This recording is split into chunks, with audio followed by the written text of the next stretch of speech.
Ooh. Oh, I love our little music intro. I know we have to cut it sometimes for the internet, but it certainly gets me and you going. How's that? yeah, exactly. Well, what people don't know is we listened to the intro for a little while before I hit record. So it's not uncommon that we're dancing in our seats well in advance of actually hitting record. Yeah, well, I mean, maybe that's part of our conversation for a second is how do you get geared up to have a really cool conversation? For you and I, it's music, and we crank it in the morning. So Mojo Monday with a little extra energy from Ty Verdes. How are you? I'm good. Mojo Monday, everybody. Glad you're with us. Wheel of Life. You know, we're in the middle of this Wheel of Life, and I remember it. I must have been young in my career the first time I filled out that little Wheel of Life exercise, and you know, you connect the dots, and it really it hadn't changed so much over the first time I'd done it to now. My numbers have changed, but the exercise is a timeless exercise. And I love that we're going through this, and this is our series we're diving into. You know, Rick, we started with fun and recreation, and we tackled health and relationships. And then last week we did spiritual. What kind of observation, assessment you have so far? I mean, the simple truth is these are probably the most important conversations you can have, and the most important person to have them with is yourself, and being honest and transparent, and also, you know, honest, but in a loving, caring way, because nothing, you know, we don't live in a perfect world, and no human being's perfect, and no one's rocking each of the spokes. But, you know, awareness is step one, and then create an action step or plan around your day planner to make sure that you're setting appointments to move the needle in positive ways. The human spirit reacts positively to progress. Perfection is a failed pursuit, in my humble opinion. So this is about having conversations around progress. And you know, you can play the 1 to 10 game pretty easy. If I gave myself a 6 today, it's not about going from 6 to 10. It's about going from 6 to 7. Yeah. 7 to 8, 8 to 9, 9 to 10. And that's really what the concept of progress really looks like, right? It is. And I'll put a spin on what you just said. And I was at a meeting, it wasn't that long ago, and it was rate everything 1 to 10, whatever it was. And they said, but you can't say 7. And I'm like, man, there's a lot of stuff that lands in the 7, 7.5, 6.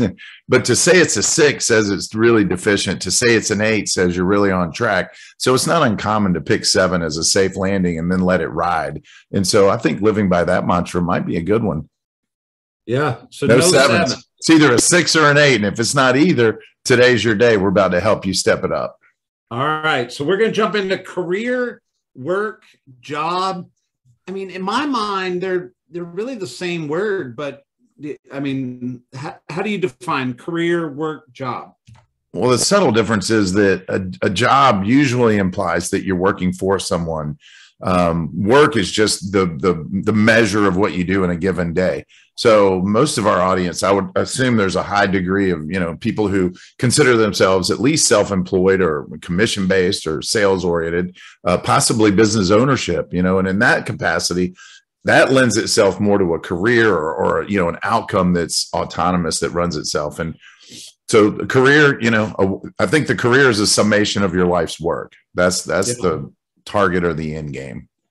Absolutely. And, you know, as we were preparing for this, and I like to use the context of how did we learn our thinking around the career? How did we learn our thinking around work?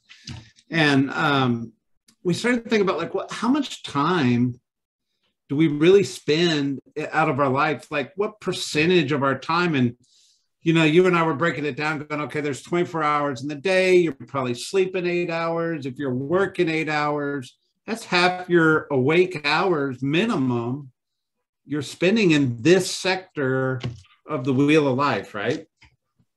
Yeah. I mean, if you're going to put 50% of your time into something, or at least waking hours. And by the way, when you say time, you know, devoted to work, you also have to factor in how much time you spend when you're not working, distracted by work, or still mentally there, or emotionally connected to. So all of a sudden, man, it's not 8 hours. It might be 12 hours and then 7.5 hours of sleep and a 30-minute break when you turn off your phone and really get quiet.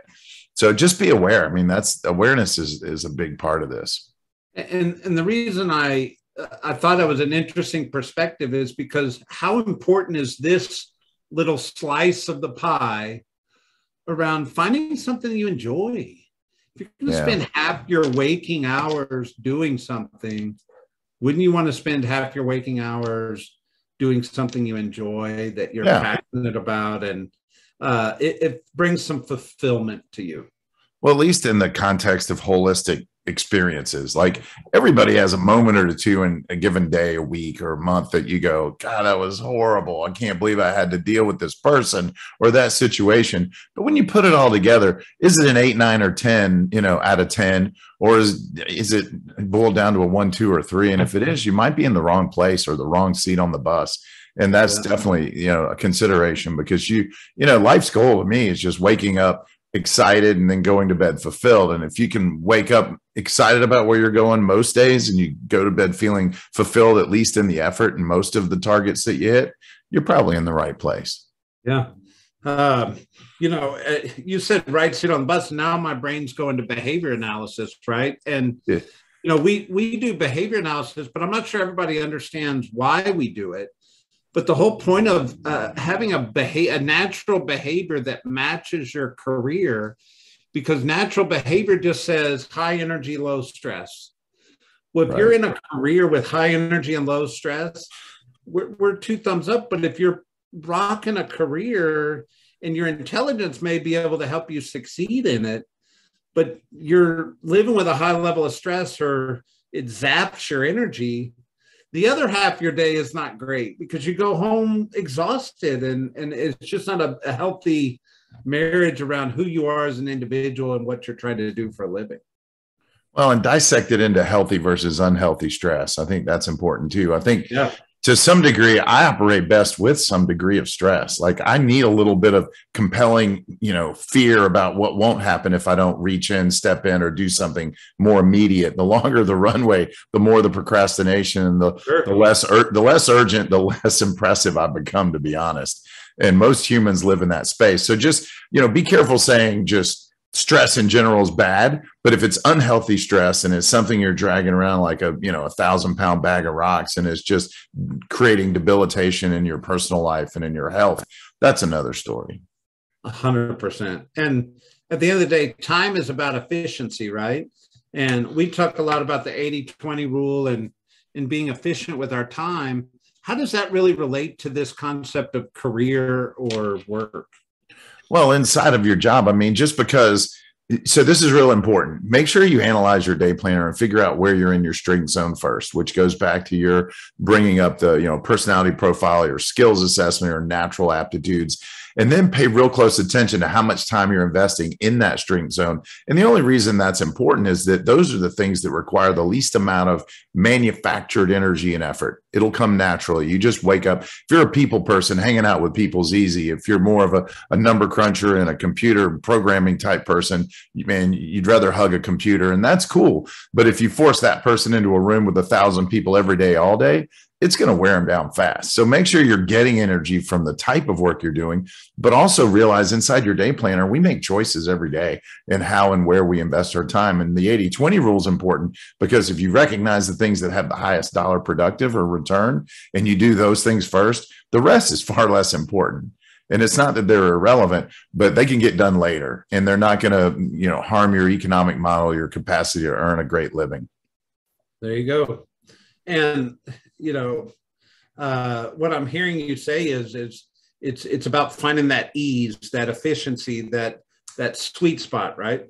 Yeah. And then, so the cool thing is, if you happen to be good at lead generation and lead conversion and creating income, you're also, you earn the right to then decide how to apply your time, because you can outsource or subcontract the things that you don't love. The catch is those become non-negotiable in a career choice. And if you're not aligned with that, it's hard to outsource lead generation, conversion, and the marketing or the face of the company when you don't bring a lot to the table. If someone's capable of that, they're probably doing it for themselves already. It's not impossible. It's just not as likely. Yeah. I remember he's got a great podcast. Tim Ferriss does a bunch of podcasts, and he's written some great books. And one of the books he wrote was The 4-Hour Work Week, which I got to admit, I read it going, no way, blah, blah, but I think he's being extreme in his analogy, but the concept says, hey, kind of corporate America defined the 8-hour workday, saying, hey, you're supposed to work from 9 to 5, and there's songs about it. But if you really followed somebody around in those hours, how many wasted minutes of time are they on social media or whatever? And the concept is you've got really hyper serious about your productivity time. You could actually get it done in a very short amount of time. And that's really the concept of his book, is like, if you cut out all the fluff and just were hyper focused, you probably could live, I don't know if 4 hours is enough in a week, but but it's not impossible.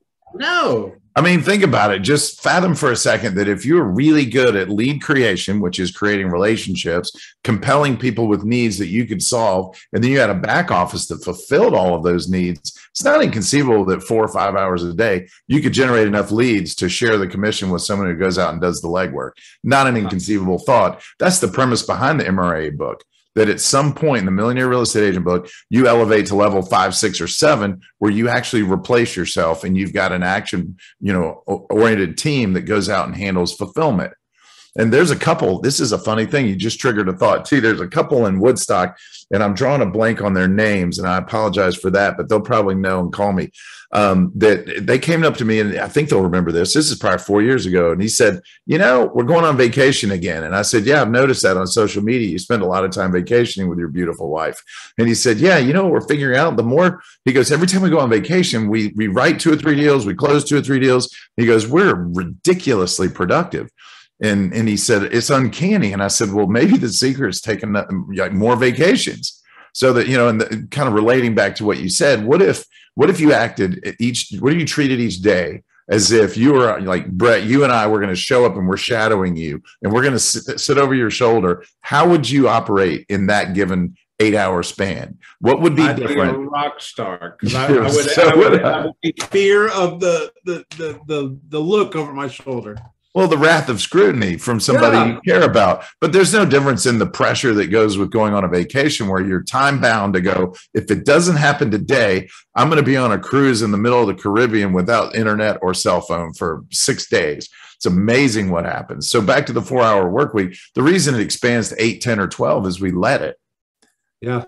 Let that sink in. The day before vacation mentality, right? That's it. So if you're in the right career, you just have to pick the right career first. Yeah. It's a natural fit, and then play the game to win.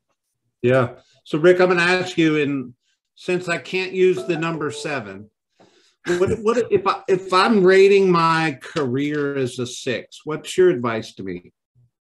Well, take a hard look at your day planner and figure out what made it a 6. If you can't dissect it into pieces and parts, it's going to get cloudy and you'll be uncertain in what path to take. So, and then inside of your day plan, when you go in and analyze your day planner, also confirm what are the things you really loved about it and rate those effectively. So in other words, break down each activity 1 to 10 and see what made it. If you had a 6, you probably had some 8s and 9s, and then you had a couple of 1s and 2s. And are the 1s and 2s capable of being outsourced, subcontracted, or somehow mitigated in your heart and mind? Go to therapy to work out what went wrong and move towards, either eliminating them or mitigating or minimizing, better said, those things, and see what the score would look like then and re-script a new day. Yeah. And what if I'm an 8? I mean, you have to It's decide. a pretty good number. Yeah, it is. I think we have to be careful too. Here's another key point. Make sure you're not judging your insides by other people's outsides. Your 8's probably someone else's 9 or a 10. So just get real honest about the gap between 8. And if, by the way, a 9 is absolute perfection, or even 8, you're like, you know what?